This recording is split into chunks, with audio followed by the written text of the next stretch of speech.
Welcome back sa ating FB page at ating YouTube channel na parehong Solving Math with Leonalyn. Let's simplify the following. 3 square root of 2 plus 2 square root of 18 minus 5 square root of 50.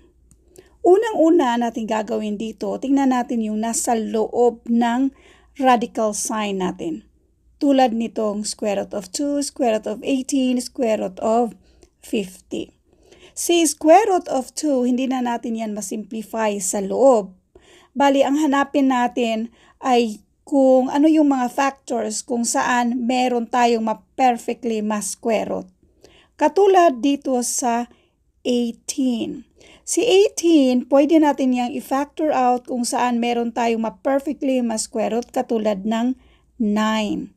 So therefore, we have 9 times 2 that is equal to 18. Yung 50 naman ay meron din tayong mga factors o isang factor dyan kung saan pwede tayong perfectly ma-square root natin, which is 25. So, paano ba hanapin?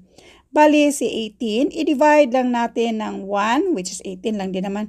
So, next, i-divide natin ng 3 ay ng 2, and that is 9. Kapag pwede na siya, perfectly ma-square root na siya, so yun na yung ating gagamitin. So, dito naman sa 50, i-divide natin ng 2 and that is 25. Perfectly, ma-square root natin yan siya. So, yan yung gamitin natin. Kopyahin muna natin itong 3 square root of 2. And then, yung coefficient dito, kopyahin natin which is 2. Yung coefficient din dyan na 5, kopyahin din natin. And then, yung minus sign. So, next natin gagawin. Square root of 9 ay 3. So, meron pa tayong square root of 2.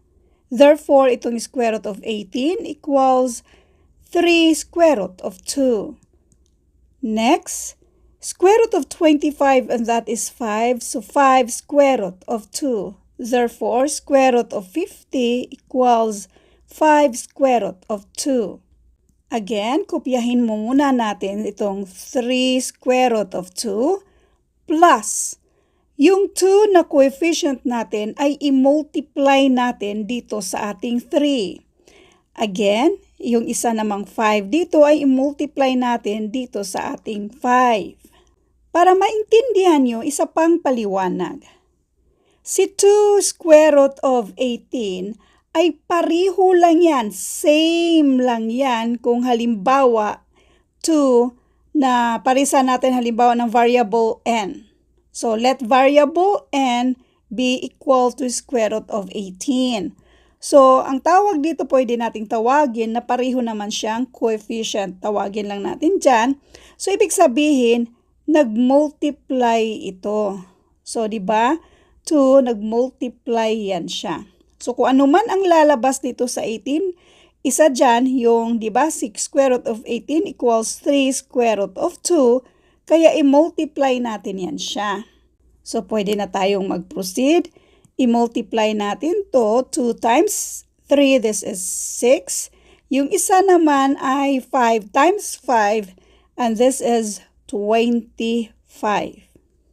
So, kopyahin natin yung 3 square root of 2 at yung square root of 2 natin, yung square root of 2, by the way, yung minus sign. Now, pwede na tayong mag-add and subtract. Dalawa ang operations na nandito, addition and subtraction. Now, remember step number 4 sa ating order of operations or kilalang PEMDAS. Ang addition at subtraction, they rank equally. Kaya we will solve them whichever comes first from left to right. So, since nauna si addition dito, pwede natin ang unahin. 3 square root of 2 plus 6 square root of 2. Kopyahin lang si square root of 2, then 3 plus 6, that is equal to 9. Ulitin ko lang para mas lalo niyong maintindihan. Pwede niyo namang sabihin, 3 apples plus 6 apples equals 9 apples. So, halimbawa lang. Ngayon, yan yung halimbawa natin. So, ngayon, 3 square root of 2, 6 square root of 2, that is 9 square root of 2. Kung i-add natin yan. So, sa addition at subtraction, kopyahin lang natin kung ano yung nasa loob ng radical sign ngayon. Dapat pareho sila. So, since pareho na silang square root of 2 lahat, doon tayo mag-focus sa mga katabing number na outside sa radical sign. By the way, ito yung radical sign natin. So, 3 plus 6, this is 9. 9 square root of 2. Minus 25 square root of 2. Itong 9 minus 25, bali may deposito ka ng 9, tapos uutang ka ng 25. So, therefore, this is negative 16. So, therefore, kopyahin lang natin si square root of 2. Ang sagot dito ay negative 16 square root of 2. Now, all I hope na nag-gets nyo kung bakit ito yung tamang sagot. By the way, dito sa ating FB page na parehong Solving Math with Leonalyn, hindi tayo aktibong nagbabasa ng mga messages dito.